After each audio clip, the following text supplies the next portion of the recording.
Hello दोस्तों, स्वागत है आप सभी का आपके अपने YouTube चैनल सक्सेस मिरर 2.0 पर। तो दोस्तों आज हम पढ़ने वाले हैं LFP में आने वाली 20 महत्वपूर्ण NCERT साइंस से संबंधित प्रश्न और इनसे रिलेटेड फैक्ट के बारे में भी। तो बिल्कुल भी स्किप ना करें और लास्ट तक बने रहें। और अगर आप हमारे चैनल पर नए हो तो सब्सक्राइब कर बेल आइकन को दबा ले। और लास्ट में मैं आपसे क्वेश्चन भी पूछूंगा जिसका आंसर आपको कमेंट बॉक्स में बतानी है। और आप हमारे टॉप 20 क्वेश्चन में कितना अटेम्प्ट कर पाते हो वो कमेंट बॉक्स में जरूर लिखेंगे। तो चलिए स्टार्ट करते हैं। हमारा पहला सवाल है, सापेक्षता का सिद्धांत किसके द्वारा दिया गया था। और दोस्तों अगर किन्हीं प्रश्न का उत्तर आपको पहले से मालूम हो तो कमेंट बॉक्स में जरूर लिखेंगे। तो इस प्रश्न का सही उत्तर क्या हो जाएगा? Option number B, Einstein. सापेक्षता का सिद्धांत आइंस्टीन ने 1905 ईस्वी में दिया था। हमारा अगला सवाल है, निम्नलिखित में से कौन सा नवीकरणीय ऊर्जा का प्रकार नहीं है। तो इसका सही उत्तर क्या हो जाएगा? ऑप्शन नंबर सी, परमाणु ऊर्जा। परमाणु ऊर्जा नवीकरणीय ऊर्जा का प्रकार नहीं है। अच्छा दोस्तों, यहाँ पर एक पॉइंट आया है नवीकरणीय ऊर्जा। तो नवीकरणीय ऊर्जा से आप क्या समझते हैं? तो ऊर्जा के कभी खत्म नहीं होने वाले स्रोतों को नवीकरणीय ऊर्जा स्रोत कहते हैं। जबकि हमारा यहाँ दिया हुआ है परमाणु ऊर्जा, और परमाणु ऊर्जा के बार बार उपयोग करने से यह खत्म हो जाएगा, जिसके कारण यह हमारा कौन सी ऊर्जा कहलाएगी? और नवीकरणीय ऊर्जा कहलाएगी। तो इस प्रश्न का सही उत्तर हमारा ऑप्शन सी हो जाएगा कि यह एक नवीकरणीय ऊर्जा स्रोत नहीं है। हमारा अगला सवाल है, साइटोलॉजी किससे संबंधित है। तो इसका सही उत्तर आप हमें कमेंट बॉक्स में बताएंगे और ये इंपॉर्टेंट सवाल है। तो इसका सही उत्तर क्या हो जाएगा दोस्तों? ऑप्शन नंबर बी, कोशिका के अध्ययन से। साइटोलॉजी का संबंध कोशिका के अध्ययन से है। अच्छा, कोशिका की खोज सबसे पहले किसने की थी? तो कोशिका की खोज सबसे पहले रॉबर्ट हुक ने की थी 1665 ईस्वी में। हमारा अगला सवाल है, एथलीट फुट रोग का कारण क्या है। तो इसका सही उत्तर क्या हो जाएगा? ऑप्शन नंबर ए, कवक। कवक के कारण एथलीट फुट नामक रोग होती है। हमारा अगला सवाल है, निम्नलिखित में से कौन सा अम्ल का गुण नहीं है। तो इसका सही उत्तर क्या हो जाएगा? Option number B, litmus paper को नीला कर देता है। दोस्तों अम्ल क्या करता है? नीले लिटमस पत्र को लाल करता है। जबकि हमारा यहाँ दिया गया है कि लिटमस पेपर को नीला कर देता है। और ये लिटमस पेपर को नीला कौन करता है दोस्तों? क्षार करती है दोस्तों। तो इसलिए इस प्रश्न का सही उत्तर हमारा ऑप्शन बी हो जाएगा। हमारा अगला सवाल है, बल का एसआई मात्रक क्या है। और दोस्तों इसका उत्तर आप हमें कमेंट बॉक्स में बताएंगे। साथ ही दोस्तों आज हम जो आपसे टॉप 20 क्वेश्चन डिस्कस कर रहे हैं ये सारे के सारे इंपॉर्टेंट और ये सभी NCERT क्लास 10th लेवल के बुक से लिए गए क्वेश्चन है दोस्तों, जहां से कई सारे क्वेश्चन आपके एग्जाम में LFP में पूछे जाने वाले हैं। इस बार अनाउंस कर दिया गया है कि 10th लेवल के बेसिस पे आपसे एग्जाम कंडक्ट कराया जाएगा LFP के दोस्तों, जहां से मैंने ये सारे ही इंपॉर्टेंट क्वेश्चन आपके लिए बनाए हैं। तो बिल्कुल भी स्किप ना करें और लास्ट तक बने रहें, क्योंकि ये सारे क्वेश्चन आपके एग्जाम के लिए बहुत यूजफुल होगा। तो इस प्रश्न का सही उत्तर क्या हो जाएगा दोस्तों? ऑप्शन नंबर बी हो जाएगा, न्यूटन। बल का सही मात्रक न्यूटन है।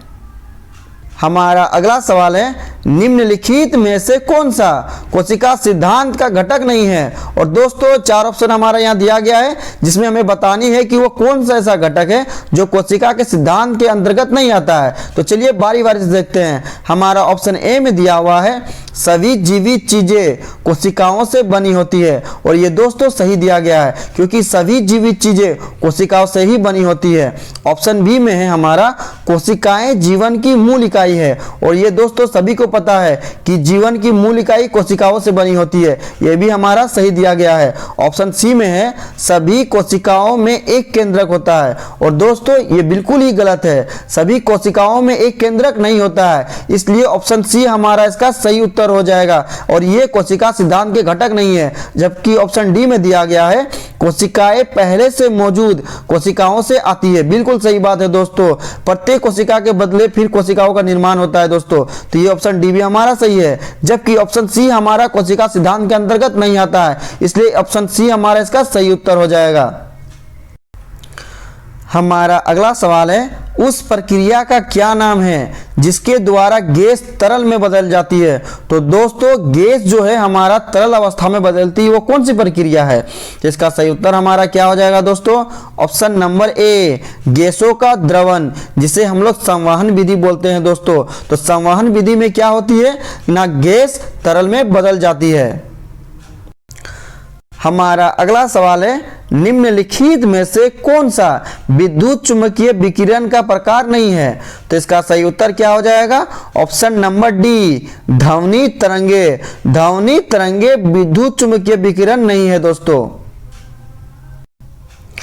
हमारा अगला सवाल है निम्न में से कौन सा रक्त कोशिका का प्रकार नहीं है। तो इसका सही उत्तर क्या हो जाएगा, ऑप्शन नंबर डी, तंत्रिका कोशिका। तंत्रिका कोशिका रक्त कोशिका का प्रकार नहीं है, जबकि लाल कोशिका ये रक्त के अंतर्गत आता है, सफेद रक्त कोशिका ये भी रक्त के अंतर्गत आता है, और प्लेटलेट्स ये भी रक्त के अंतर्गत ही आता है। हमारा अगला सवाल है प्रेरकत्व, इंडक्टेंस का मात्रक क्या है। और ये दोस्तों बहुत ही इंपॉर्टेंट सवाल है। साथ ही दोस्तों लाइक और शेयर जरूर कर दिया करेंगे। जो भी आपके दोस्त रिलेटिव्स एलपी की तैयारी कर रहे हैं उन्हें शेयर जरूर कर दिया करेंगे दोस्तों। तो इस प्रश्न का सही उत्तर क्या हो जाएगा हमें कमेंट बॉक्स में बताएंगे। तो प्रेरकत्व अर्थात इंडक्टेंस का मात्रक क्या होती है, इसका सही उत्तर हमारा ऑप्शन ए हो जाएगा, हेनरी। हेनरी हमारा प्रेरकत्व इंडक्टेंस का मात्रक है। हमारा अगला सवाल है उस कण का नाम क्या है जिसमें ऋणात्मक विद्युत आवेश होती है। तो इसका सही उत्तर क्या हो जाएगा, option number B, electron. Electron कण में ऋणात्मक विद्युत आवेश होती है। और इलेक्ट्रॉन की खोज किसने की थी दोस्तों, जे थॉमसन ने की थी। और इलेक्ट्रॉन का ऋणात्मक विद्युत आवेश कितनी होती है, तो -1.6 इंटू 10⁻⁻19 कूलम होती है दोस्तों। हमारा अगला सवाल है अफीम के कौन से हिस्से से मॉर्फिन प्राप्त किया जाता है। तो इसका सही उत्तर क्या हो जाएगा, ऑप्शन नंबर बी, फल आवरण। अफीम के फल आवरण भाग से मॉर्फिन प्राप्त किया जाता है, जिसे हम लोग पोस्ता कहते हैं। हमारा अगला सवाल है, और ये दोस्तों सारे के सारे सवाल दोस्तों एनसीईआरटी क्लास 10th लेवल से लिया गया है दोस्तों, जो सारे बहुत ही इंपॉर्टेंट है। तो किन्हीं भी प्रश्नों को आपको मिस नहीं करनी है और सभी प्रश्नों को अच्छे से देखना है दोस्तों। तो चलिए क्वेश्चन की तरफ बढ़ते हैं। उस प्रक्रिया का क्या नाम है जिसके द्वारा एक ठोस सीधे गैस में बदल जाता है। तो इसका सही उत्तर आप हमें कमेंट बॉक्स में बताएंगे, ये बहुत इंपॉर्टेंट सवाल है। तो इसका सही उत्तर क्या हो जाएगा, ऑप्शन नंबर ए, ऊर्ध्वपातन विधि। ऊर्ध्वपातन विधि में दोस्तों क्या होती है कि ठोस सीधे गैस में बदल जाती है। हमारा अगला सवाल है पादप की कोशिका भित्ति किसकी बनी होती है। तो इसका सही उत्तर क्या हो जाएगा, ऑप्शन नंबर बी, सेलुलोज। पादप की जो कोशिका भित्ति होती है वो सेलुलोज की बनी होती है। हमारा अगला सवाल है, और ये बहुत ही इंपॉर्टेंट सवाल है, और दोस्तों ये आसान सवाल है, तो इसका उत्तर आप हमें कमेंट बॉक्स में जरूर बताएंगे। जीवन की मूल इकाई क्या है। तो इसका सही उत्तर क्या हो जाएगा, ऑप्शन नंबर ए, कोशिका। कोशिका जीवन की मूल इकाई है, जिसकी खोज 1665 ईस्वी में रॉबर्ट हुक ने की थी। हमारा अगला सवाल है प्रकाश संश्लेषण का सूत्र क्या है। तो दोस्तों ये बहुत ही इंपॉर्टेंट सवाल है। तो इसका सही उत्तर क्या हो जाएगा, option number A, H2O + CO2 मिलके क्या बनता है दोस्तों, O2 और C6H12O6 बनता है दोस्तों। तो ये प्रकाश संश्लेषण का सूत्र होती है। हमारा अगला सवाल है हीटर में किस धातु तार का बना होता है। तो दोस्तों जो घर में हीटर यूज किया जाता है वो किस तार से बनी होती है। तो इसका सही उत्तर क्या हो जाएगा, option number C, nichrome. Heater में जो तार प्रयुक्त किया जाता है वो नाइक्रोम की बनी होती है, जबकि विद्युत बल्ब में जो फिलामेंट बनी होती है वो टंगस्टन की बनी होती है। हमारा अगला सवाल है पानी का क्वथनांक क्या है, यानी पानी कितने डिग्री सेल्सियस पर खोलने लगती है, उबलने लगती है। तो इसका सही उत्तर क्या हो जाएगा, option number C, 100 degree Celsius. पानी का क्वथनांक 100 डिग्री सेल्सियस है। हमारा अगला सवाल है, और दोस्तों ये बहुत ही इंपॉर्टेंट सवाल है क्योंकि अक्सर स्टूडेंट इसमें एग्जाम में फंस जाते हैं कि किसको हम क्लिक करेंगे। तो चलिए क्लियर करते हैं दोस्तों इस प्रश्न से हम उन्हें। कौन सा रंग अधिकतम ऊर्जा रखता है? और दोस्तों इसमें क्या करते हैं अक्सर स्टूडेंट, लाल प्रकाश पे क्लिक कर देते हैं कि लाल प्रकाश अधिकतम ऊर्जा रखता है, जो कि दोस्तों ये बिल्कुल ही गलत होता है क्योंकि प्रकाश संश्लेषण में दोस्तों क्या होता है, बैगनी रंग का जो प्रकाश होती है वो सबसे ज्यादा ऊर्जा को संग्रहित करती है दोस्तों। यानी इस प्रश्न का सही उत्तर हमारा ऑप्शन बी हो जाएगा कि कौन सा रंग अधिकतम ऊर्जा रखता है, बैगनी रंग अधिकतम ऊर्जा रखता है, ना कि लाल प्रकाश अधिकतम ऊर्जा रखता है दोस्तों। तो ये बिल्कुल ही आपको अच्छे से क्लियर कर लेनी है। हमारा अगला सवाल है और ये आज का हमारा अंतिम सवाल है। साथ ही दोस्तों आज हमने जो आपको टॉप 20 क्वेश्चन बताया ये सारे के सारे इंपॉर्टेंट और 100% रियल प्रश्न हैं, जहां से कई सारे क्वेश्चन आपके एग्जाम में एलपी में पूछे जाएंगे। तो सभी प्रश्नों को अच्छे से देखेंगे और उन्हें याद करेंगे। साथ ही दोस्तों आपके आसपास के जो भी दोस्त रिलेटिव्स एएलपी की तैयारी कर रहे हैं उन्हें शेयर जरूर कर दिया करेंगे और दोस्तों लाइक जरूर कर दिया करेंगे। तो चलिए प्रश्न की ओर बढ़ते हैं। वह कौन सी प्रक्रिया है जिसके द्वारा पौधे जलवाष्प छोड़ते हैं? तो इसका सही उत्तर क्या हो जाएगा?